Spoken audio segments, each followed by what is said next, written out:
మన తండ్రి అయిన దేవునుడి ప్రభువైన యేసుక్రీస్తు నుండి కృపయు సమాధానమును మీకు కలుగును గాక. ఆమేన్. దయచేసి అందరూ కూర్చోనండి. మత్తయి సువార్త 1వ అధ్యాయము 21వ వచనాన్ని మరొకసారి చదువుకుందాం. ఆమె ఒక కుమారుని కన్నును, తన ప్రజలను వారి పాపముల నుండి ఆయనే రక్షించును. ప్రార్థన చేసుకుందాం. యెహోవా మా ఆశ్రయదుర్గమా, మా విమోచకుడా, నా నోటి మాటలు మా అందరి హృదయ ధ్యానములు మీ దృష్టికి అంగీకారముగా చేయము. చదువుబడిన లేఖనములోని సత్యములను మీరే మాకు బయలుపరచండి. మీ దాసుడైన నేను బలహీనుడనై ఉండగా నీ కృపచే నా నుండి నా ప్రతివిధమైన బలహీనతను రూపుమాపి నన్ను నీ ఆత్మతో నింపి నాకు కావలసిన శారీరక ఆధ్యాత్మిక బలమును దయచేసి నీ బిడ్డమైనటువంటి మేము మీ చిత్తమును గుర్తెరిగి ముందుకు సాగునట్లు కొద్ది నిమిషములు మాతో మాట్లాడమని యేసయ్య ఘనమైన నామము పేరిట వేడుకొనుచున్నాము తండ్రి. ఆమేన్. క్రీస్తునందు ప్రియులారా, శ్రేష్టమైనటువంటి దినాన మనం చదువుకున్నటువంటి ఈ లేఖనముల నుండి కొన్ని ఆధ్యాత్మిక సత్యములు కొద్ది నిమిషములు ధ్యానం చేసే ప్రయత్నం చేద్దాం. చూడండి, మత్తయి సువార్త 1వ అధ్యాయము 21వ వచనంలో దూత గబ్రియేలు మాట్లాడుతూ అంటాడు కదా, ఆమె ఒక కుమారుని కనును, అదిగా తన ప్రజలను వారి పాపం నుండి ఆయనే రక్షించును అనే మాట తెలియజేస్తున్నాను. చూడగలం. గమనించండి, క్రీస్తు ప్రేమించండి వాళ్ళ ఎక్కువ సమయం కాదు కానీ క్లుప్తంగా ఒక 20 నిమిషాల్లో ఈ వర్తమానం ముగించాలి అనేటువంటి ఉద్దేశం కలిగి ఉన్న అనేటువంటి మాట తెలియజేసారు. ఇక్కడ దూత గబ్రియేలు మాట్లాడుతున్నటువంటి మాట కనుక జ్ఞాపకం చేస్తుంది. ఆమె ఒక కుమారుని కనును అనే మాట తెలియజేస్తూ అందరితో ఫుల్ స్టాప్ పెడితే బాగుండేది.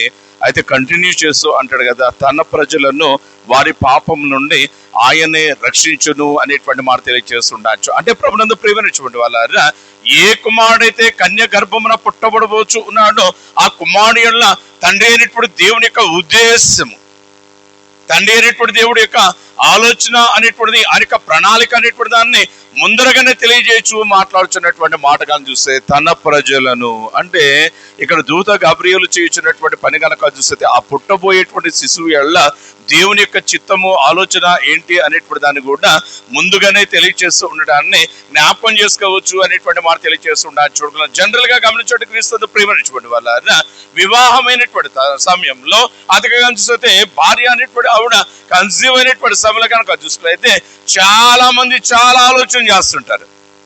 భర్త చెప్తా ఉంటాడు కదా, ఆడబిడ్డ పుడితే ఎంకాయ అమ్మని పేరు పెట్టుకుందాం అంటే ఏముండదు, కాదు కదా ఇంకో అమ్మని పేరు పెట్టుకుంటుంది అంటే అది మగబిడ్డ పుడితే కనుక చూసుకున్నైతే పలానా అయ్య అని పేరు పెట్టుకుందామని వీళ్ళు మాట్లాడుకుంటుంటే క్రీస్తు ప్రేమైనటువంటి వాళ్ళ అక్కడ గమనించండి. ఆర్థికంగా చూసుకున్నైతే అది కలిస్తే ఆ భార్య తరపు తల్లిదండ్రులు అనేటువంటి వారు అంటారు కదా, అలా కాదు మా పేర్లు కలిసి వచ్చేటట్టు అనే మాట వాళ్ళు చెప్తాడంటే వాళ్ళదేంటరా మనం ముఖ్యంగానే అంటూ ఈయన తల్లిదండ్రులు కనుక చూస్తే మన పితరుల పేర్లు అనేటువంటి మాట తెలియజేస్తుండొచ్చు. అంటే ప్రభునందు ప్రేమించినటువంటి వాళ్ళు పుట్టబోచున్నటువంటి బిడ్డ అది ఆడ శిశువు కానీ మగ శిశువు కానీ ఒకటే కానీ ఆ శిశువుకు పేర్లు పెట్టాలి అనేటువంటి ఆలోచన అనేటువంటి చేయించినటువంటి సమయంలో ఎంతో మంది ఎన్నో రకాలైనటువంటి ఆలోచనలు అనేటువంటివి ఎలాగైతే చేస్తా ఉన్నారో క్రీస్తు ప్రేమించినటువంటి వాళ్ళ కేవలం పేర్ల విషయం మాత్రమే కాదు కానీ ఒక శిశువు జన్మించగానే తల్లి అంటుంది కదా వీడిని డాక్టర్ చేయాలంటది. ఆయన అంట కదా డాక్టర్ కాదు ఇంజనీర్ చేయాలంటాడు.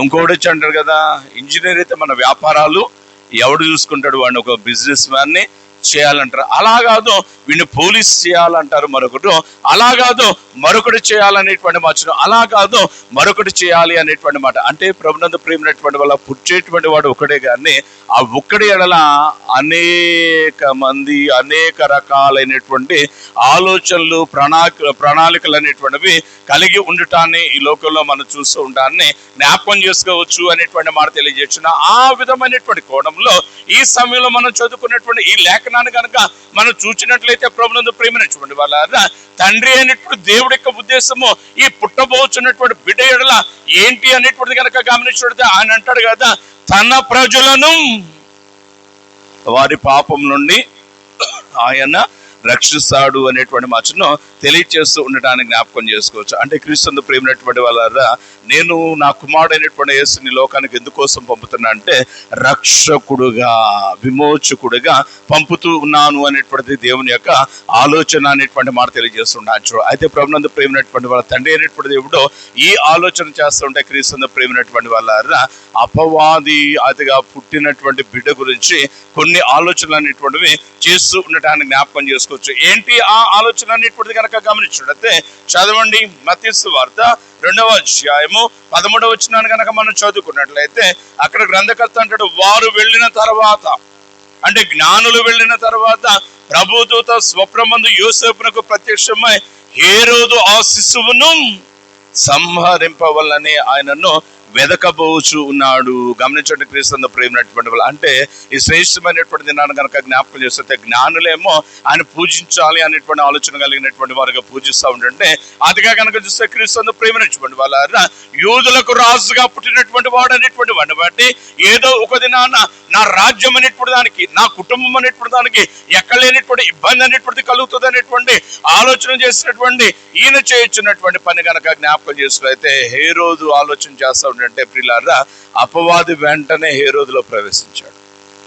అపవాది వెంటనే హేరోదులో ప్రవేశించి హేరోదును వాడుకోవటం మొదలు పెట్టాడు. ఎలా అనేటువంటిది కనుక జ్ఞాపకం చేస్తే ఒక పంచి ఆ శిశువును చంపేస్తే సరిపోతుంది కదా అనేటువంటి ఆలోచన అనేటువంటిది చేస్తూ ఉండటానికి జ్ఞాపకం చేస్తూ ఈ వచనాలన్నీ చదువుతుంటే ఎలా ఉంటుంది అనేటువంటిది కనుక జ్ఞాపకం చేసుకున్నట్లయితే ఒక సినిమా చూసినట్టు, లేదంటే ఒక సీరియల్లో అతిగా చూసినట్లయితే ఇంట్రెస్టింగ్ సన్నివేశాలు అనేటువంటివి ఉత్కంఠ భరితం రేపేటువంటి ఆ సన్నివేశాలు అనేటువంటి వాటిని తిలకిస్తున్నట్టుగానో కనబడుతూ ఉండటానికి జ్ఞాపకం చేసుకోవచ్చు. చూడండి ప్రియులారా, హీరోదేమో జ్ఞానులు ఇంకా రాలేదు, అతిగా చూస్తే శిశువు అనేటువంటి వాడు ఇంకా ఎదిగితే ఇంకా ప్రమాదం కాబట్టి ఇక వారు నన్ను మోసం చేశారనేటువంటి ఆలోచన బట్టి ఆ శిశువును చంపాల్సిందే అంటుంటే ప్రియులారా, ఆ అపవాది ప్రేరణ గురైనటువంటి హేరోదు ఆలోచన దేవుడు ఎరిగినటువంటి వాడు దేవుడు చేయించినటువంటి ఆలోచన కనుక జ్ఞాపకం చేసుకున్నట్లయితే యోసేపు అతిగా చూస్తే శిశువును హేరోదు చంపచూచో వెతుకుతున్నాడు కాబట్టి నువ్వేం చేస్తావంటే ఆ బిడ్డను తీసుకుని ఐగుప్తునకు పారిపోము. గమనించండి క్రీస్తు ప్రేమైనటువంటి వల్ల యేసు క్రీస్తు యొక్క జననం అంత తేలిగ్గా లేదండి. యేసుక్రీస్తు యొక్క ఎదుగుదల అనేటువంటిది కనుక జ్ఞాపకం చేస్తుంది అంత సామాన్యంగా లేదు అనేటువంటి మాట తెలియజేస్తుండొచ్చు. ఎంతమంది ఎన్నెన్ని ఆలోచనలు అనేటువంటివి, ఎంతమంది ఎన్నెన్ని కుట్రలు అనేటువంటివి పన్నుతూ ఉంటారని, ఎంతమంది పన్నినటువంటి కుట్రలు అనేటువంటి వాటిని కానీ చూస్తే వ్యర్థమైనటువంటి పన్నాగములు అనేటువంటి వాటిని తండ్రి అనేటువంటి దేవుడు ఎలా భగ్నం చేయొచ్చు ఉన్నటువంటి విధానం అనేటువంటి దాన్ని ఇక్కడ మనం చాలా స్పష్టంగా గమనించవచ్చు అనేటువంటి మాట తెలియజేస్తుండొచ్చు. అంటే ప్రభునందు ప్రేమైనటువంటి వాళ్ళ దేవుని యొక్క ఆలోచన అపవాది యొక్క ఆలోచన అనేటువంటిది యేసయ్య మీద మనం స్పష్టంగా కనుక పరిశ్రమ చేసినట్లయితే గమనించినట్లయితే దేవుడు ఏమన్నాడంటే తన ప్రజలను రక్షించాల. అపవాది చేయించినటువంటి పని కనుక జ్ఞాపకం చేసుకున్నట్లయితే వీడు పెరిగితే, యేసు అనేటువంటి ఈయన పెరిగితే అతగా కనిపిస్తే ఆ రక్షణ కార్యం అనేటువంటిది ముగిస్తాడు. కాబట్టి అసలు మొక్కలోనే తుంచివేయాలనేటువంటి ప్రయత్నం చేసే ప్రియులారా, ఆ క్రమంలో భాగంగా హేరోదును ప్రేరేపిస్తూ వాడుకుంటూ అంటాడు, ఒక పంచి హేరోదు అదిగా నీ రాజ్యమునకు బీటలు బారుకుంటున్నట్లు, నీకు ఇబ్బంది కలగకుండానట్లు అదిగా 2 సంవత్సరముల లోపు మగ శిశువులను సంహరించు. వాస్తవానికి దానివల్ల లాభం ఎవరికంటే అపవాదికి. అయితే అపవాది ఏం చేస్తున్నాడు, చక్కగా అదిగా హేరోదును వాడుకుంటూ ఉండటానికి ఇక్కడ మనం చూస్తూ ఉంటాను. చూడు, ఈ హీరోది కూడా అనుకుంటున్నాడు కదా అది నా కోసమే కాబోలనేటువంటి వెర్రి తలంపుతో శిశువులను సంహరించినటువంటి వాడుగా ఉంటూ ఉంటానని జ్ఞాపకం చేసుకోవచ్చు అనే మాట తెలియజేస్తుంటాను. చూడు, అయితే ప్రభువునందు ప్రేమించుకోండి వాళ్ళ ఎప్పుడైతే తన పన్నాగం అనేటువంటిది విఫలమైందో ఆ శిశువధలో గనక జ్ఞాపకం చేసుకున్నైతే తాను ఆశించినటువంటి చున్నాన్న ఆ రక్షకుడు, ఆ మెస్సయ్య రాజు అనేటువంటి ఆ యేసు అనేటువంటి ఆయన చంపబడలేదు అనేటువంటి సత్యం అనేటువంటి దాన్ని ఈ అపవాది గుర్తించడం జరిగిందో ఆ అపవాది చేయించినటువంటి పని కనుక జ్ఞాపకం చేసుకున్నైతే తగిన సమయము కోసం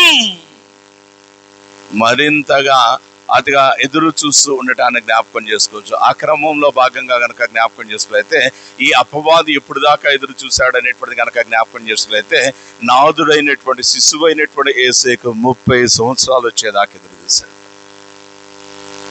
30వ ఏట బాప్తిసం ఇచ్చినటువంటి యోహాను అనేటువంటి ఆయన చెరబట్టినటువంటి సమయంలో ప్రభు అయినటువంటి యేసయ్య ఆ పరిచర్య భారాన్ని భుజస్కంధాల మీద వేసుకుని ముందు సాగాలనేటువంటి ఆలోచనతో ఆయన చేసినటువంటి పని కనుక జ్ఞాపకం చేస్తే 40 దినములు ఉపవాసం అనేటువంటిది ఉన్నవాడిగా ఉంటానికి జ్ఞాపకం చేసుకోవచ్చు. ప్రియులారు ఎప్పుడైతే 40 దినాలు ఉపవాసం ఉన్నాడో ఆ సమయంలో జరిగినటువంటి పని కనుక జ్ఞాపకం చేస్తే చూడండి, మత్తయి సువార్త 4వ అధ్యాయము 3వ వచనంలో ఆయన మాట్లాడుతూ అంటాడు కదా, ఆ శోధకుడు ఆయన వద్దకు వచ్చి నీవు దేవుని కుమారుడు అయితే ఈ రాళ్ళు రొట్టెలగినట్లు ఆజ్ఞాపించుము అనేటువంటి భాషను తెలియచేయచ్చు ఉండటానికి జ్ఞాపకం చేసుకోవచ్చు. చూడండి, క్రీస్తు ప్రేమైనటువంటి వాళ్ళు విశేషమైనటువంటి దినాన్న తన ప్రయత్నాలన్నీ కనుక చూసుకులైతే విఫలమవుతూ ఉండగా అపవాది అనేటువంటి వాడు తన ప్రయత్నాలు అనేటువంటి ఏమాత్రం మానుషుల ప్రభు అయినటువంటి యేసయ్య మీద ఒక డాగు, ప్రభు అయినటువంటి యేసయ్య మీద ఒక మచ్చ అనేటువంటిది, ప్రభు అయినటువంటి యేసయ్య మీద ఒక నింద అనేటువంటిది మోపి అతిగా కనిపిస్తే ఆ మహా బలియాగమునకు అర్హుడుగా ఉండకుండా చేయాలి అనేటువంటి ఉద్దేశంతో తన ప్రణాళికలో భాగంగా అపవాది ఏమంటున్నాడంటే యేసయ్య దగ్గరకు వచ్చి 40 దినాలు ఉపవాసం ఉండేసరికి చాలా నిరసించిపోయేసరికి క్రీస్తు ప్రియులారు ఎక్కడైతే రాయబట్టం కుదరలేదేమో కానీ నేను అనుకుంటాను కదా, అపవాది వచ్చి ఏడ్చేసి ఉంటాడు. అతిగా కనిపిస్తుంది, అయ్యో నీకెందుకు రా బాబు ఇన్ని తిప్పలు, నీకేంటి, నీ పరిస్థితి ఏంటి, you are not an ordinary person, నువ్వు సామాన్యుడు కాదు కదా, ఆకాశ మహాకాశంలో పట్టజాల వాడవు, నువ్వు సర్వసృష్టికి నిర్మాణకుడువు, ప్రాపకుడువు, నువ్వు సర్వసృష్టిని నీ కనుసన్నలో పరిపాలన చేసేటువంటి సార్వభౌమాధిపత్యము సర్వాంతరయామివు నువ్వు. అట్టి నీకేంటి ఈ బాధ, నీకేంటి ఈ కష్టము, అయ్యో నీకేంటి ఈ ఆకలి అంటూ అతిగా కనిపిస్తే అనేకమైనటువంటి కళ్ళబొల్లి మాటలు పలికి ఉండవచ్చు అనేటువంటిది నా ఆలోచన అనేటువంటి మాట తెలియజేస్తున్నాం. ప్రియులారా, ఇన్ని మాటలు అనేటువంటి తెలియజేసినటువంటి వాడే అదిగా తన యొక్క ఉద్దేశం అనేటువంటి దాన్ని బట్టి యేసయ్యను నిర్వీర్యుణ్ణి, బలహీనుణ్ణి అదిగా కనిపిస్తే పాపిగా చేయాలనేటువంటి ఉద్దేశంతో ఆయన పక్కనే కూర్చుని అన్నాడు కదా, నీవు దేవుని కుమారుడు అయితే, if you are the son of God, నీవు దేవుని కుమారుడు. ఆ మాటే బాగాలేదు అనే మాట తెలియజేస్తూ ఉండాలని జ్ఞాపకం చేసుకోవచ్చు. చూడండి, క్రీస్తు ప్రేమైనటువంటి వాళ్ళ అయితే నువ్వేం చేస్తావంటే ఈ రాళ్లను రొట్టెలగినట్లు ఆజ్ఞాపించు అనే మాట తెలియజేస్తుంటాను. చూడండి, యేసయ్య మనలాగా తొందరపడే తత్వం కాదు. ఆ ప్లేస్లో నువ్వో నేనో మనమో ఉన్నా అనుకోండి, అదిగా కనిపిస్తే నువ్వు ఎమ్మెల్యే గారు అబ్బాయి, మంత్రి గారు అబ్బాయి అంటున్నావు కదా, నువ్వు మంత్రి గారి అబ్బాయి అయితే ఇదిగో ఈ వీధి లైటు పగలగొట్టానుకో, వెంటనే మనం ఏం చేస్తాం, నన్ను పట్టుకుని మంత్రి గారు అబ్బాయి కాదంటావా, ఏ పోలీసు వాడు అడుగుతాడో చూస్తాము అంటే అదిగా కనుక వస్తుంది, వెంటనే వీధి లైటు పగలగొట్టేస్తాం. అయితే ప్రియులారా, యేసయ్య కనుక జ్ఞాపకం చేస్తే అది కనుక చూస్తే చాలా ఆలోచన కలిగినటువంటి వాడు అనేటువంటి మాట తెలియజేస్తుంటాడు. అందుకే ఆ ఆలోచనకు కర్త అనేటువంటి మాటను తెలియజేస్తూ ఉండడానికి జ్ఞాపకం చేసుకోవచ్చు. ఆర్థిక కాంతిలో అయితే అందరి యొక్క హృదయాంతరంగంలో అనేటువంటి వాటిని బాగుగా ఎరిగిన వాడు అనే మాట తెలియజేస్తుంటాడు. చూడగలం మానవుల యొక్క హృదయాలు అనేటువంటి పక్కన పెడితే ప్రభునందు ప్రేమైనటువంటి వాళ్ళ అపవాది యొక్క తంత్రములను మరీ తేటగా ఎరిగినటువంటి వాడు మన నాథుడైనటువంటి మెస్సయ్య అనేటువంటి మాటను, రక్షకుడు అనేటువంటి మాటను తెలియచేస్తూ ఉండడానికి జ్ఞాపకం చేసుకోవచ్చు. ఎప్పుడైతే ఈ అపవాది ఈ రాళ్లను రొట్టెలుగా చేసుకునేటువంటి మాట చెప్తా ఉన్నాడో, ఏసాడు కదా, యు ఫూల్ పిచ్చివాడా, రొట్టెలు తింటేనే బలం వస్తుందా, రొట్టెలు తింటేనే బ్రతుకుతామా, నీకు తెలియదా, నీకు తెలియని విషయం ఏమి కాదు కదా. కారణం ఏంటంటే క్రీస్తును ప్రేమైనటువంటి వాళ్ళ ధర్మశాస్త్రము పరిశుద్ధ వాక్కులు అనేటువంటి వాటి మీద అపవాదికి చాలా పచ్చుంది. అపవాది దాని గురించినటువంటి వివరాలు అనేటువంటివి చాలా చాలా క్షుణ్ణంగా ఎరిగినటువంటి వాడు అనే మాట తెలియజేస్తున్నాడు. అందుకని యేసయ్య అతనితో మాట్లాడుతూ అంటాడు కదా, ఓయి పిచ్చివాడు అంటూ ఆయన అంటాడు కదా, నరుడు రొట్టె వలన కాదు దేవుని నోట నుండి వచ్చు ప్రతి మాట వలన జీవిస్తాడు అనేటువంటి మాటను తెలియజేయడానికి జ్ఞాపకం చేసి, ఆహారం తింటే కాదు శక్తి, ఆహారం తింటే కాదు బలము, మరొకటి తింటే కాదు బలము. అదిగా కనుక చూస్తే ద వర్డ్ ఆఫ్ గాడ్, దేవుని యొక్క మాట బలం ఇస్తుంది. That's why in the book of Isaiah 40వ అధ్యాయంలో ఆయన మాట్లాడుతుంట కదా, శక్తిహీనులైనటువంటి వారికి బలాభివృద్ధి కలుగు చేయవాడు, బలహీనులైనటువంటి వారికి బలాభివృద్ధి కలుగు చేయవాడు ఆయనే అనేటువంటి మాటను తెలియజేస్తూ ఉండడానికి జ్ఞాపకం చేసుకోవచ్చు. కాబట్టి క్రీస్తును ప్రేమించినటువంటి వాళ్ళ ఈ ప్రయత్నము కూడా ఎప్పుడైతే విఫలమైందో, క్రీస్తును ప్రేమించినటువంటి వాళ్ళ అతడు చేస్తున్నటువంటి మరొక ప్రయత్నం ఏంటి అనేటువంటి కనుక గమనించినట్లయితే, ఇదే 4వ అధ్యాయము మత్తయి సువార్త 5వ వచనంలో వాడు అంటాడు కదా, ప్రియులారా, అటు తర్వాత అపవాది పరిశుద్ధ పట్టణమునకు ఆయన తీసుకుని పోయి దేవాలయ శిఖరమున ఆయనను నిలవబెట్టి, నీవు దేవుని కుమారుడైతే కిందకు దుమ్ముకుము, ఎందుకంటే ఆయన నిన్ను గూర్చి తన దూతలకు ఆజ్ఞాపించును, నీ పాదం ఎప్పుడైనాను రాతికి తగలకుండా వారు నిన్ను చేతులతో ఎత్తుకుంటారని రాయబడింది కదా. కాబట్టి నీకు బాధ ఏంటి అంటూ ఆయన అంటారు కదా, నువ్వు దేవుని కుమారుడైతే కిందకు దూకుము అనేటువంటి మాటను తెలియచేస్తూ ఉంటానికి జ్ఞాపకం చేసుకోవచ్చు. చూడండి, క్రీస్తు ప్రేమైనటువంటి వాళ్ళ విశ్వాస జీవితంలో మనము పాపంలో ఈజీగా పడిపోవటం గల కారణం ఏంటంటే, పనికి మాలిన విషయాలకు తొందరపడిపోతాం. తొందరపడి పాపం మీద పాపం, అదిగా చూసినట్లయితే ఇబ్బంది వెంబడి ఇబ్బంది అనేటువంటిది పొందేటువంటి వారిగా ఉంచు ఉంటాన్ని జ్ఞాపకం చేసుకోవచ్చు. అందుకే ఆంధ్రప్రదేశ్ కీర్తనలో భక్తుడు చక్కని కీర్తన రాస్తాడు. ఆయన అంటాడు, రేగా త్వరపడకు ఓర్చుకో, తొందరపడొద్దు అనేటువంటి మాటను తెలియచేయచ్చు ఉండటానికి జ్ఞాపకం చేస్తారు. గమనించడానికి క్రీస్తు ప్రియమైనటువంటి వాళ్ళ పరిశుద్ధ గ్రంథం చెప్పుచున్నటువంటి మాట కనుక జ్ఞాపకం చేసుకున్నట్లయితే, మీరు ఆలోచించండి. మీరు 1కి 10 సార్లు కనుక జ్ఞాపకం చేసుకున్నట్లయితే, దేని విషయమో అతిగా కనిపిస్తే ఎవరితో మాట్లాడుతున్నారు అనేటువంటి దానికి వచ్చినటువంటి విషయ పరిజ్ఞానం అనేటువంటిది మీకు చాలా అవసరము అనే మాట తెలియజేస్తున్నాను. తొందరపడతాం అనేటువంటిది కీడుకే కానీ, ఇబ్బందికే కానీ, శ్రమకే కానీ, దుఃఖమునకు, అవమానంకే కానీ, మేలుకు ఎట్టి పరిస్థితుల్లో కారణం కానేరదు అనేటువంటి మాట తెలియజేస్తున్నాను. ఆ స్థితి అనేటువంటిది ఎరిగినటువంటి యేసయ్య మాట్లాడుతున్నటువంటి మాట కనుక జ్ఞాపకం చేసుకున్నట్లయితే, ఆ అపవాది అనేటువంటి వాడిని గద్దించుచు ఉండటాన్ని అక్కడ మనం చూస్తూ ఉండడాన్ని జ్ఞాపకం చేసుకోవచ్చు. అన్నట్టు కదా, ప్రభు అయిన నీ దేవుని నీవు శోధింపవలదని మరి ఒక చోట వ్రాయబడి ఉన్నదని వానితో చెప్పాను అనేటువంటి మాట తెలియజేస్తున్నాను. చాలా సందర్భాల్లో మనం కూడా ఇలాంటి పని చేస్తాం. అనుకూలమైన వచనాలు మనం వెనకాల వేసుకుంటాం. కాస్త ఇబ్బంది కలిగేటువంటి వచనాలు ఏమన్నా ఉన్నాయి అనుకోండి, ఇది కాదులేండి అనేటువంటి మాటను బట్టి ఆ వచనాలు అనేటువంటి వాటిని పక్కకు నెట్టివేసేటువంటి వారుగా, అందులోనే మనం చిక్కుకునే వారిగా ఉంటూ ఉంటాన్ని జ్ఞాపకం చేసుకోవచ్చు అనేటువంటి మాట తెలియజేయచ్చు. కాబట్టి క్రీస్తుతో ప్రేమించినటువంటి వాళ్ళ మనం చేయాల్సినటువంటి పని కనుక జ్ఞాపకం చేసుకున్నట్లయితే, బ్యాలెన్స్డ్గా చాలా చక్కగా మన విశ్వాస జీవితంలో పరిశుద్ధత అనేటువంటి దాన్ని కాపాడుకునేటువంటి వారిగా ఉండాలి అనేటువంటి మాటను తెలియజేస్తూ ఉంటాను. ఈ ప్రయత్నం కూడా ఎప్పుడైతే విఫలమయ్యాడో ప్రియులారా, తను చేస్తున్నటువంటి మరొక ప్రయత్నం కనుక జ్ఞాపకం చేసుకున్నట్లయితే చదవండి. 8వ వచనంలో వాడు అంటాడు కదా, అదిగా మరలా అపవాది మిగుల ఎత్తైనటువంటి కొండ మీదకు ఆయనను తోడుకుని పోయి ఈ లోక రాజ్యములన్నింటినీ వాటి మహిమను ఆయనకు చూపి, నీవు సాగిలపడి నాకు నమస్కారము చేస్తే వీటన్నిటినీ నేను నీకు ఇచ్చేస్తా అన్నాడు. ఇది చాలా గమ్మత్తుగా ఉంటుంది ఈ మాట, చాలా వెర్రితనంగా ఉంటుంది ఈ మాట, చాలా నవ్వు తెప్పించేటువంటిది ఉంటుంది ఈ మాట. కారణం ఏంటంటే ప్రియులారా, పరిశుద్ధ గ్రంథం అంటుంది కదా, కలిగినది ఈయన లేకుండా కలగలేదు.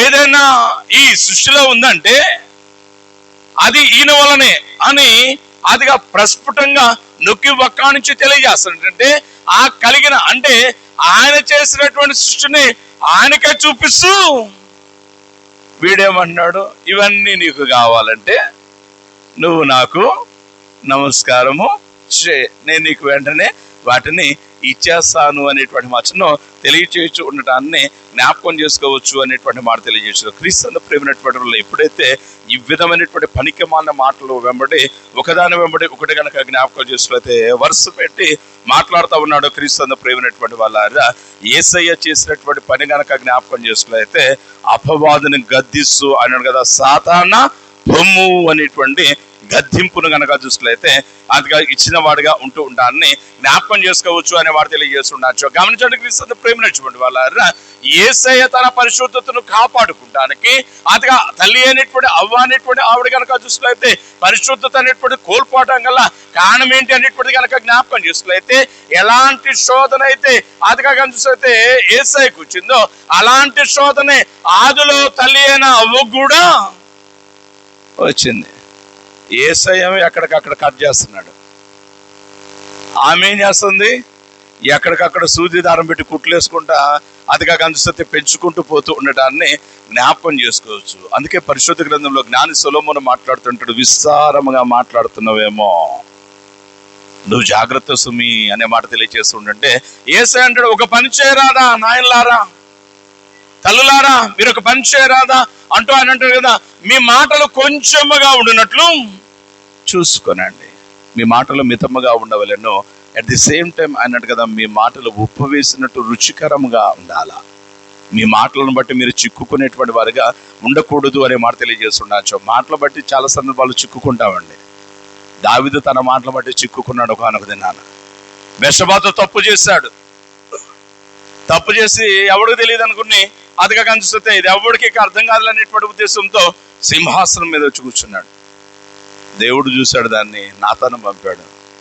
రాజా, నీకు టైం ఉందంటే ఒక ముచ్చట చెప్తాను, వింటావా అన్నాడు. భలేవాళ్ళు స్వామి, మీరు చెప్తే మేము వినకపోవటం ఏంటి, చెప్పండి అన్నాడు. రే మీరు అందరూ ఆగండి, అయ్యగారు వచ్చాడు, ప్రవక్త గారు వచ్చారు కాబట్టి మనందరూ జాగ్రత్తగా ఉన్నాం, నాదా చెప్పు ఏంటో అన్నాడు. ఏం లేదు, అదిగా ఒక దరిద్రుడు ఉన్నాడు, ఒక ధనవంతుడు ఉన్నాడు. అదిగా కనుక ధనవంతుడి ఇంటికి ఒకడు విందు కోసం వచ్చాడు, ఒకడు బంధువు వచ్చాడు. వాడి దగ్గర చాలా గొర్రెలు ఉన్నవి. అయితే ఆ గొర్రెల నుంచి కాకుండా పేదవాడి గొర్రెలను తీసుకుని వాడు విందు చేశాడు అనేటువంటి మాట చెప్పేశారు. ప్రియులారా, దావీదు పిచ్చోడు అయిపోయాడు, పాపాన్ని బట్టి కానీ చూస్తే పిచ్చోడు అయిపోయాడు. ఆ చెప్పబడుచున్న ముచ్చట తనదే అన్నటువంటిది అర్థం కాల.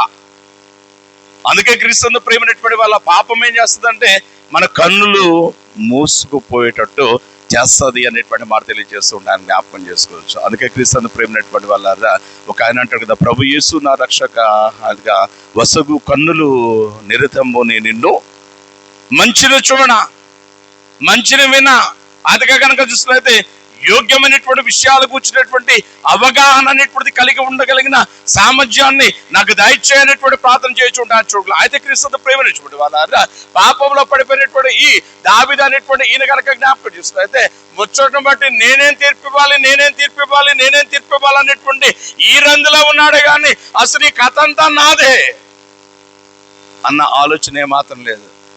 మరి ఏం చేద్దాం అన్నాడు నాతాను. దావీదు కోపం వచ్చేసింది, సింహాసనం నుంచి టక్కన లేచాడు, ఉగ్రుడయ్యాడు, కన్నులెర్ర చేశాడు, ముఖమంతా కనుక చూస్తే కోపంతో అదిగా నిండుకున్నటువంటి సమయంలో ఆయన అంట కదా, ఏం చేయడం ఏంటి నాయన, వాడు కనికరము లేక ఒక గొర్రె పిల్లను చంపిన గనక ఆ గొర్రెకు ప్రతిగా 4 గొర్రెలు తీసుకోవాల్సిందన్నాడు. అవునా, ఒకసారి ఆలోచించు అన్నాడు. ఎస్, ఇక నా తీర్పులో ఏం మళ్ళా ఆలోచన లేదు, ఒక గొర్రె చంపాడు కాబట్టి 4 గొర్రెలు ఇవ్వాల్సిందే అన్నాడు. అయితే ఇచ్చేసాయి అన్నాడు. మైండ్ పోయింది దావీదుకి. నేనివ్వటం ఏంటి అన్నాడు. నేనివ్వటం ఏంటంటే, మరి ఆ పాపం చేసిన వాడు నువ్వే కదా, ఉరియాను ఎందుకు చంపావు, ఉరియాను చంపావు కాబట్టి నీకు నీవే తీర్పు తెచ్చుకున్నావు కదా, ఒకటి ప్రాణహత్యకు 4 ఇవ్వాలన్నావు కదా, 4 ఎవరినిస్తావు చెప్పు అన్నాడు. 4 ఎవరిస్తావు చెప్పేసరికి దావీదు ఒక్కసారిగా కుప్పగొలిపాడు. అందుకే దావీదు కొడుకులు 4 ఇవ్వాల్సి వచ్చింది. దావీదు కొడుకులు 4 ఇవ్వాల్సి వచ్చింది. గమనించండి పిల్లరా, మన మాటలను బట్టి మనం చిక్కుకుంటాం. మన మాటలను అందుకే యేసయ్య అంటారు కదా, ఉప్పు వేసినట్లు రుచిగా ఉండాలి, మన మాటలు కొంచెంగా ఉండాలి అనేటువంటి మాట. అసలు వీలైతే ఒక పని చేయండి, మాట్లాడకుండా ఉంటే అది మరింత మేలు కదా అనేటువంటి మచ్చను తెలియచేస్తూ ఉండడానికి జ్ఞాపకం చేసుకోవచ్చు. కాబట్టి ప్రియులారా, ఇక్కడ యేసయ్య ఎక్కడికక్కడ సంభాషణ కట్ చేస్తున్నాడు.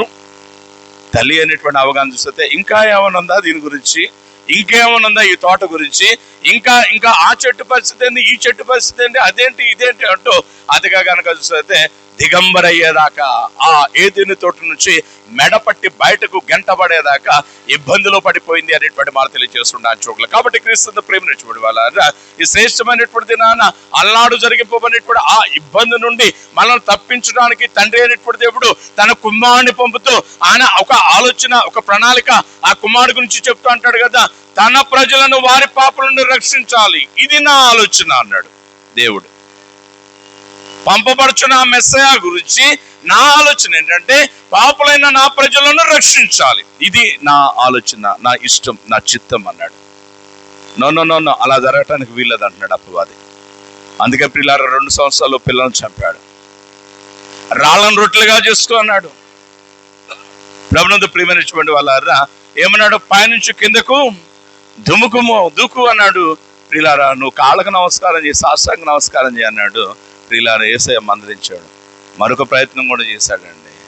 చివరి దినాల్లో యేసయ్య తన శిష్యులతో కూర్చొని చెప్తున్నాడు, ఇదిగో మనుష్య కుమారుడు యెరూషలేమునకు వెళ్ళబోచున్నాడు.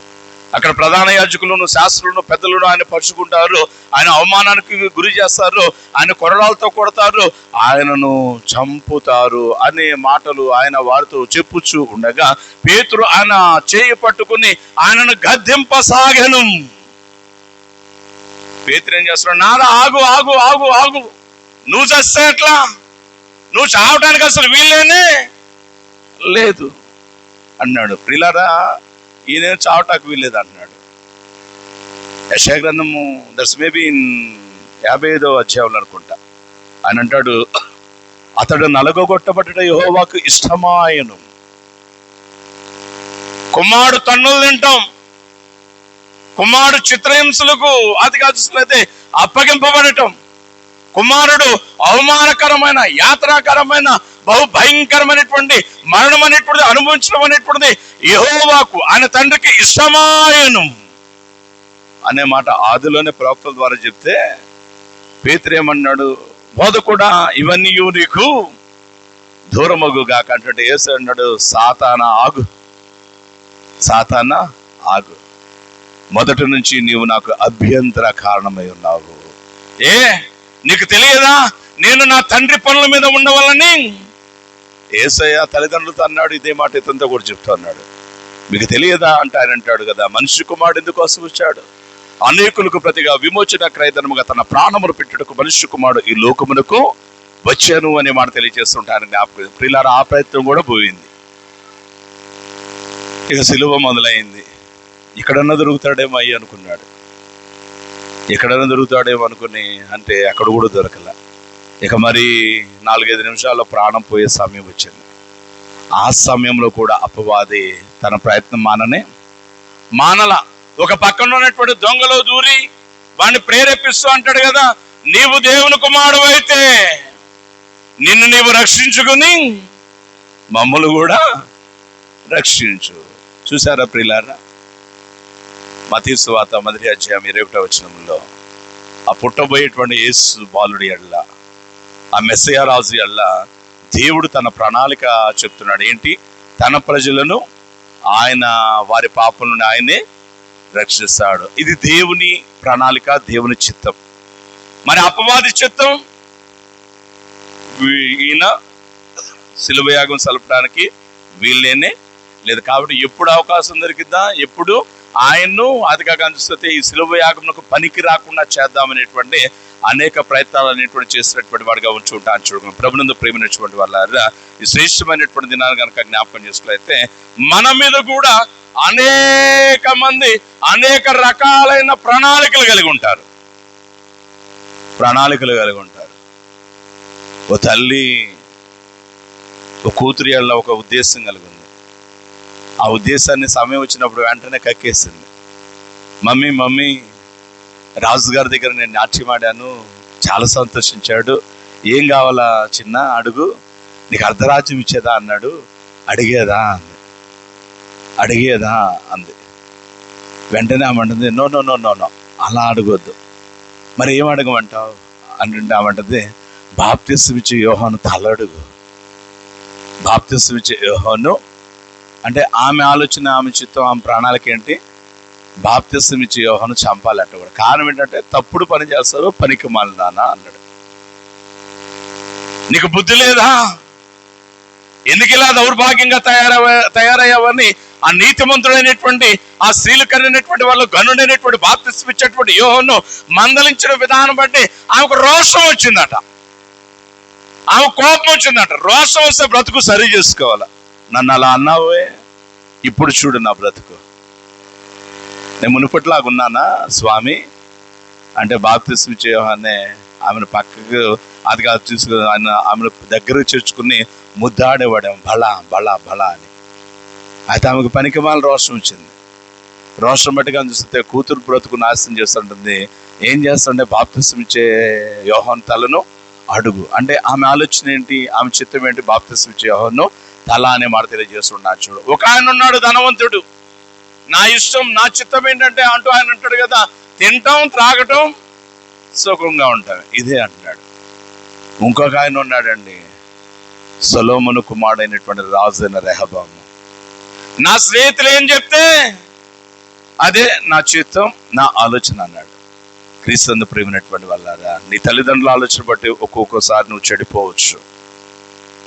నీ అన్నదమ్ములు, నీ అక్క చెల్లెండ్రు, నీ స్నేహితులు, నీ ఇరుగు పొరుగు వారు, నీ గురువు, మరొకరు ఆలోచన బట్టి చెడిపోయే అవకాశం ఉంది. అయితే దేవుని ఆలోచన బట్టి ముందుకు సాగావా, నీ జీవితం అనేటువంటిది 30దంతులుగా 60దంతులుగా 100ంతులుగా ముందుకు సాగుతుంది. మన ఆలోచన బట్టి పోయినా ఒకసారి నాశనమే. కాబట్టి క్రీస్తు ప్రేమైనటువంటి వాళ్ళారా, మన జీవితాలు నిత్యత్వం నిమిత్తమై పదిలపరచబడాలంటే, అదిగా పాపులైనటువంటి వారిని రక్షించి పునీతులను చేసి తన మహారాజ్యములకు వారసులుగా చేసుకోవాలి అనేటువంటి ఆలోచన కలిగినటువంటి తండ్రి అయినటువంటి దేవునికి సంతోషం కలగజేసేటువంటి రీతిగా మన జీవితాలు అనేటువంటివి ఉండాలంటే మనం చేయాల్సినటువంటి ఒకే ఒక పని, ఒకే ఒక ప్రార్థన, ఒకే ఒక పాట ఏంటి అనేటువంటిది కనుక జ్ఞాపకం చేసుకున్నైతే ఆంధ్రప్రదేశ్ కీర్తన పుస్తకంలో 451వ కీర్తనలో చార్లెస్ కిన్సింగర్ మహాశయుడు చక్కని కీర్తన రాశాడు. ఆయన అంటాడు కదా, ప్రియులారా, సర్వచిత్తంబు నీదేనయ్యా, స్వరూపమీచు కుమారివి, ప్రభు సిద్ధించు నిశ్చితమే. యేసయ్య అదే కదా చెప్పిన మాట, నేను నా ఇష్టమును నెరవేర్చుకుంటూ ఈ లోకంలోకి రాలేదు కానీ నన్ను పంపిన నా తండ్రి యొక్క చిత్తమును నెరవేర్చుటకే ఈ లోకమునకు వచ్చి తిని అనే మాట తెలియజేస్తున్నాను. చూడండి, కాబట్టి క్రీస్తు ప్రేమైనటువంటి వాళ్ళు మన జీవితాలు ఎలా ఉన్నావో మరికొద్ది గంటల్లో క్రిస్మస్ సంబరాల్లోనికి happy Christmas, happy Christmas, happy Christmas, happy Christmas అని పెదవులతో చెప్తున్నాం కానీ ప్రియులారా, ఆ హ్యాపీనెస్ అనేటువంటిది మన యొక్క హృదయాంతరంగములలో, మన జీవితాల్లో, మన కుటుంబాల్లో నిజంగా ఉప్పొంగుచున్నదా లేదా అనేటువంటిది ఒక్కసారి మనము పరిశీలన చేసుకోవాలి. కారణం ఏంటంటే ప్రియులారా, భ్రష్టత్వంలో ఉండే హ్యాపీ క్రిస్మస్ అంటే అది నిజంగా క్రిస్మస్ సంతోషం ఉండదండి. పాత స్థితి కలిగి అదిగా హ్యాపీ క్రిస్మస్ అంటే అది నిజమైన సంతోషం కానీ కాదండి ప్రియులారా. హృదయాల్ని శుభ్రం చేసుకోవాలి. శుభ్రపరచబడినటువంటి హృదయములో పరిశుద్ధుడు, పునీతుడు, పరమరక్షకుడైనటువంటి యేసయ్యను ప్రతిష్ఠించుకోవాలి. అదే కదా మీరు పాడింది ఇన్ని రోజులు. మీరు పాడిన పాటలు ఏంటి?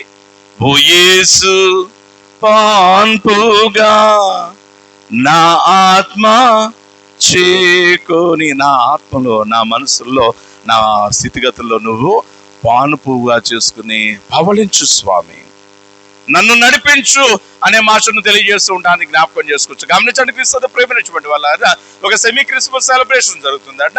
జరుగుతున్నటువంటి సమయంలో కనుక జ్ఞాపకం చేసుకున్నట్లయితే స్కిట్ అనేటువంటిది ఆనందకరంగా చాలా ఉన్నతంగా ముందుకు సాగుతున్నటువంటి సమయంలో ఫైనల్ సన్నివేశం వచ్చేసింది. ఫైనల్ ఘట్టం ఏంటి, చివరి ఘట్టం ఏంటి? యేసయ్యని తీసుకొచ్చి పశువుల దొడ్లో పడుకోబెట్టాలి. సరే అని చెప్పని ఆర్థిక కనుక చూసినట్లయితే మొన్న ఎవరు ఓ బిడ్డను తీసుకున్నారు, గడ్డం అశోక్ వాళ్ళ బిడ్డన అనుకుంటా.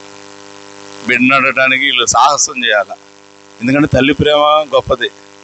ఎందుకంటే తల్లిని విడిచి ఆ తల్లి బాడీ స్పర్శ శిశువు బాడీకి టచ్ అయితే దాన్ని బట్టి అర్థమైపోతుంది తను ఎవరి హక్కునున్నాను అనేటువంటిది బిడ్డకు. అదిగా మాటలు అనేటువంటిది చెప్పలేకపోయినా కానీ నేను నా తల్లి దగ్గర సేఫ్టీగా ఉన్నాను అనేటువంటిది అర్థమైపోతుంది. కాబట్టి ఏ తల్లి బిడ్డనివ్వడానికి ఇష్టపడరు. అదో పెద్ద ఇబ్బందికరమైన సాహసం అది. ఇట్లాగే అడిగారంట, తల్లి బొమ్మ కొనడం మర్చిపోయాం, లేదంటే బడ్జెట్ చాలలేదో వాళ్ళ తిప్పలేదో మరి తెలియదు, అదిగా కనుక చూసినట్లయితే బిడ్డ నువ్వు అన్నట్ట. No no no no no నాకు కుదరదు, అసలు కుదరదు. మా బిడ్డ బంగారంలా పిలుచుకుంటున్నా, మీరు అంతమంది పడి అక్కడ చేరితే కానీ చూస్తే నా బిడ్డకు ఏం ఇబ్బంది అవుతుందో, నేను ఇచ్చేది లేదంటుంటే ఏంటది క్రీస్తు పుట్టుక నాటకం అదిగా నేర్పించినటువంటి డైరెక్టర్ గారు వెళ్ళి, అమ్మ నీ బిడ్డకి ఏం కాకుండా చూసే పూచి నాది, నీ దండం పెడితే నీ కాళ్ళు పట్టుకుంటే దయచేసి బిడ్డ నువ్వు, ఇది కనుక లేకపోతే అదిగా ఇక ఈ క్రీస్తు పుట్టుక నాటక విజయవంతం అయ్యే అవకాశం లేదు అని కాళ్ళ వెళ్ళబడేసరికి సరే అట్లాగే ఇస్తాను, అయితే నా బిడ్డ గనక ఏడ్చిందా నీ పుర్రె పగిలిందే అంది ఆవిడ. నాది బాధ్యత అన్నాడు. పిల్లారా సరే పట్టుకుపో బిడ్డని ఇచ్చింది. అది కాకపోతే జాగ్రత్తగా తీసుకొచ్చి జాగ్రత్త అమ్మ తెల్లే అని చెప్పి మర్యాదలు పెట్టాడు. చాలా జాగ్రత్తలు చూసుకుంటాను డైరెక్టర్ గారు, మీరేం బాధపడబాకండి ఆవిడ. సరే అని చెప్పని శిశువును తీసుకుని ఒడిలో తీసుకుని అతిగా కనిపిస్తే పశువుల తొట్టులో పరుండ పెట్టింది. పశువుల తొట్టులో పరుండ పెట్టడం జరిగింది. దూతలు చేరారు, జ్ఞానులు చేరారు, గొల్లలు చేరారు, అందరూ చేరారు. అదిగా గాన ప్రతిగానములు అనేటువంటి జరుగుతుంది. పశువుల తొట్టులో పౌలించిన బాలయేసు ఏడవటం మొదలుపెట్టాడు. ఏడవటం మొదలుపెట్టేసరికి డైరెక్టర్ గారికి గుండెపోటు వచ్చిన అంత పని అయింది. వాడు ఆ తొట్టు వైపు చూస్తున్నాడు, వెర్జిన్ మేరీ కన్య మరి వైపు చూస్తున్నాడు, ఆ తల్లి వైపు చూస్తున్నాడు. ఆమె కన్నులు అర్ర చేసేసింది. అప్పటికే రే అన్నట్టు చూస్తుంది. ప్రియులారా ఈయనకి చాలా ఇబ్బంది అయిపోయింది. ఇబ్బంది అయిపోయేసరికి ఏడుపు ఆపేటట్టు లాలపాట పాడండి, జోలపాట పాడండి అని ఆయన పైనుంచి కింద నుంచి సైకిల్ చేస్తుంది. ఎన్ని పాటలు పాడినా శిశువు ఏడుపు ఆపడాయి. 5 నిమిషాలు అవుతుండే, 10 అవుతుండే, 15 అవుతుండే, 20 అవుతుండే. ప్రియులారా ఏడుపు ఆపనటువంటి విధానం బట్టి ఆ తల్లి ఒక్క అడుగులో స్టేజ్ మీదకి వచ్చేసేసి బిడ్డను ఎత్తుకుంది. బిడ్డను ఎత్తుకునేసరి కనుక చూస్తే అధికంగా చూస్తే ఆ చెత్త పశువుల తొట్టులో వేయబడినటువంటి చెత్తలో అదిగా చీమలు ఉన్నాయండి. ఆ చీమల వీళ్ళు చూసుకోలేదు. పిల్లలు ఎత్తుకునేటువంటి సమయంలో కానీ చూసినట్లయితే ఎప్పుడైతే బిడ్డను అట్లా ఒడిలోకి తీసుకుందో ఆ చెత్తలో ఉన్నటువంటి చీమలన్నీ తల్లి చేతుల మీదకి ఎప్పుడైతే ఎగబాకడం జరిగిందో క్రీస్తు ప్రేమైనటువంటి వాళ్ళ ఆమె వాటిని ఒక్కొక్కటిగా బిడ్డ నుంచి దూరపరిచేతిగా బిడ్డ యొక్క సంతోషం కొరకు ప్రయాసపడినటువంటిగా ఉంటూ ఉంటాను. చూడగలం ప్రభునందు ప్రేమైనటువంటి వాళ్ళ ఎందుకు ఈ మాట నేను ఈ సమయంలో తెలియజేస్తున్నాను అనేటువంటిది కనుక జ్ఞాపకం చేసుకున్నట్లయితే మనము ఆచరించున్నటువంటి క్రిస్మస్లు కూడా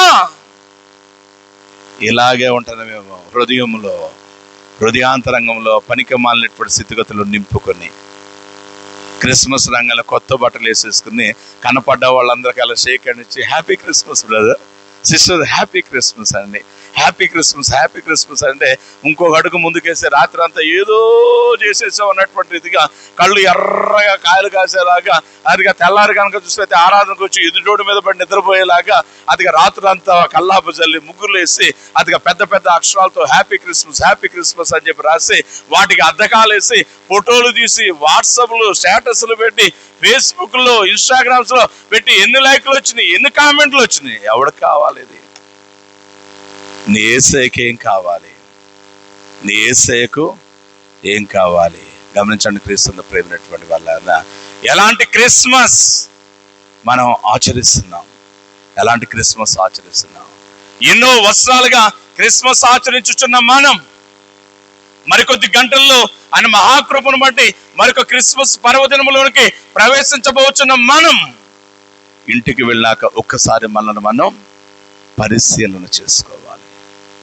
స్వామి, నేను ఆచరించబోచున్న క్రిస్మస్ నీ దృష్టికి అంగీకారయుక్తంగా ఉంటుందా లేదా?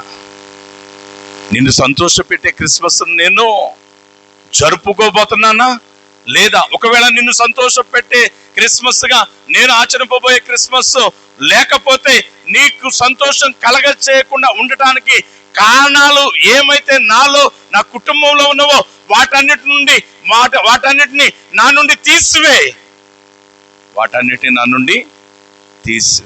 అనగలిగిన ప్రార్థన మనం చేయగలిగితే క్రీస్తునందు ప్రేమైనటువంటి వాళ్ళారా, అది నిజమైన క్రిస్మస్. కాబట్టి అవిధమైనటువంటి క్రిస్మస్ సంతోషాన్ని మనము పొందాలంటే మనం చేయాల్సినటువంటి పని ఏంటి అనేటువంటిది కనుక జ్ఞాపకం చేసుకులైతే ఏం చేయాలా? Just like our Lord and Savior Jesus Christ, just we have to submit our lives to our Lord and our Lord Yahweh. మనము మన జీవితాలను ఏం చేయాలంటే ప్రభు రక్షకుడైనటువంటి యేసయ్యలాగా తండ్రి అయినటువంటి యెహోవాకు మన జీవితాలను సమర్పించుకోవాలి. మనం కూడా ఒక మాట చెప్పాలా? యేసయ్య చెప్పిన రీతిగా పాటలైతే గొప్పగా పాడుతున్నాం. ఏమన్నా? యేసులాగే ఉండాలని. ఒక ఆయన అంటాడు కదా, ఇదే నా కోరిక నవజీవన రాగమాలిక, ఇదే నా కోరిక. ఏం చేస్తాను నాగేశ్వరరావు? వీడియో రికార్డ్ అట్లా అర్థమైపోయింది. అవుతుందా? ఏమో మధ్యలో అమ్మో చేసిపోయింది. మరి గమనించండి, క్రీస్తుని ప్రేమైనటువంటి ఇదే నా కోరిక అంటాడు. ఏంటి నీ కోరిక అంటే ఆయన అంటాడు కదా, యేసులాగే ఉండాలని. యేసులాగా ఉండాలని ప్రియులారా, యేసయ్యలాగా ఉండాలంటే పాపం నాకు దూరం ఉండాలా, తండ్రి చిత్తమునకు లోబడి ఉండాలా, పరిశుద్ధ మార్గంలో ముందు ఈ లక్షణాలు నీలో నాలో మనలో ఉన్న వాళ్ళు ఏవో ఒకసారి మనం పరిశీలన చేసుకుని ఆ లక్షణాలు లేకపోతే ఈ రాత్రి మోకరిద్దాం. ఆ లక్షణాల నిమిత్తమై ఆదిగా చూస్తే వాటిని వసంగేటువంటి తండ్రి అనేటువంటి దేవునికి పాదాల మీద పడి అంగళార్థం, మన పాపములను ఒప్పుకుందాం, అని కృప పొందుదాం, ఆ లక్షణాలు పొందాం. ఆదిగా చూస్తే సంతోషిద్దాం. ఆ సంతోషముతో నిజమైన క్రిస్మస్ ను సెలబ్రేట్ చేద్దాం. అటు ధన్యతను ఆత్మదేవుడు మీకు నాకు మనందరికీ దయచేయును గాక. ఆమేన్. ప్రభునందు ప్రియులారా,